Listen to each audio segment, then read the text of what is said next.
part two of this interview with Stephanie. You are also here, not just here to give marshalling advice, but I listened to you earlier on the panel, and you said you work for Bosch, I do. and that's the tool maker. Yes, so actually there's the surprising part is our biggest part of the business is actually in the automotive sector. The thing we like to say is that nearly every car in the industry has a Bosch part in it. What might that part look like? Pick apart at this point. Yeah, we are known for doing quite a lot. So my role has been over the years everything from testing and validation to calibration engineering. So it's a wide range and a wide range of industries too. So I've worked in cars, I've worked in trucks, buses, agricultural materials. Yeah, I've done a pretty big range. I think I did read online that there was maybe 1903. It wasn't a Grand Prix, but it was the beginning of motor racing, and Bosch were doing an ignition part at that point. And that is actually the logo. That is the logo is the ignition coil that was invented by Robert Bosch all those years ago. Wonderful. I had a fact, and then I learnt something new from that fact. Yeah, we try. So yeah. Could Bosch do with more women? We are always looking for more women, I will be honest. We actually just celebrated International Women in Engineering Day at the office this week as well. And it was great to bring so many women together. But we, again, because Bosch is such a company with so many industries as well. So like I said, we do have the mobility sector as it's called, but we also have the industrial sector. We also have home comforts, power tools. So there's a wide range of engineering and other aspects of the company to get involved with, which has been one of the biggest highlights for me in my career so far. Yeah. It was an old picture that I caught online from many years ago. It could have been as early as when the company first started or when photography first, sort of came along. And there were actually quite a few women on one of those very old photographs. So dare I say that Bosch has always been a little bit inclusive of women? Yeah, so Robert Bosch is well known for actually being inclusive of women, wanting to expand beyond Germany because the company is based in Stuttgart. And the first office that was opened outside of Stuttgart was actually opened in London. And that was 126 years ago. Wow. Yes.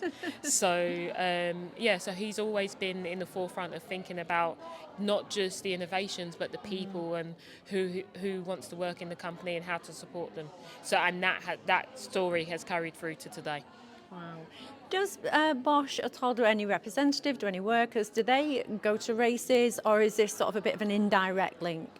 So we do have a motorsport division in our engineering group, which is a subsidiary of the Bosch Group, but directly in the racing as well. It's dependent on your own activity. So I do this completely outside of my work, but we do have our motorsport group that actually are working within the sport to do the work that we need to do there as well. Yeah, which is great because that highlights that you can work within. I mean, we're here at Silverstone. This is why I'm sort of emphasising the point of motor racing. We're here at the track, and most people that follow me online are Formula One fans, Formula Two, and so if they were thinking of a career, it doesn't necessarily have to mean they have to be at every racetrack, because maybe not everybody wants to be at a racetrack every week anyway. Maybe they do want to sit at home and watch it, but they can still be working within the motorsport industry. Yeah, there's so many roles that we need involvement in that don't necessarily require you to be at the racetrack. Yes, the racetrack is the glamorous side of it.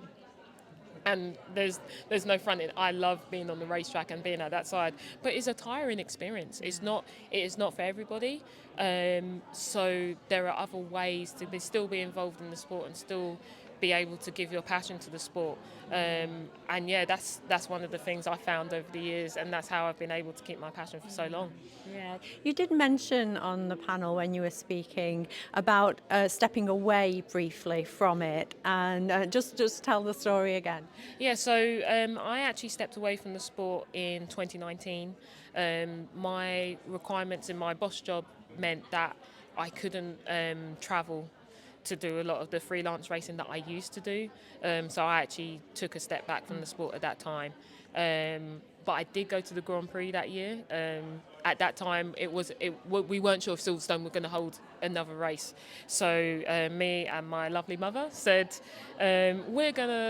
if Silverstone is it, we're going to go out with a bang. And we came to the racetrack, and I just had so much fun talking about, this is why this car is moving in this way, this is what's happening here, this is the new aero package that they're bringing in, and all of this stuff, that my mum went, you need to step back into the sport.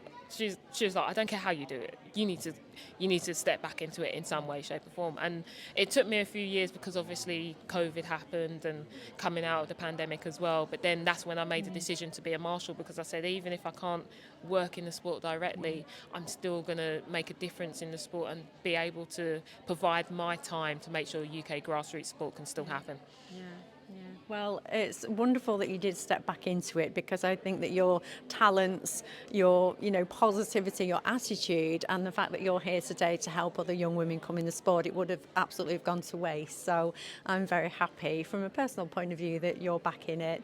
It's absolutely wonderful to meet you today, and good luck with the rest of your career and your ambitions. Thank you very much. And thank you for inspiring these lovely ladies. Thank you so much. So yes, I will say again, please, Marshall, we need you.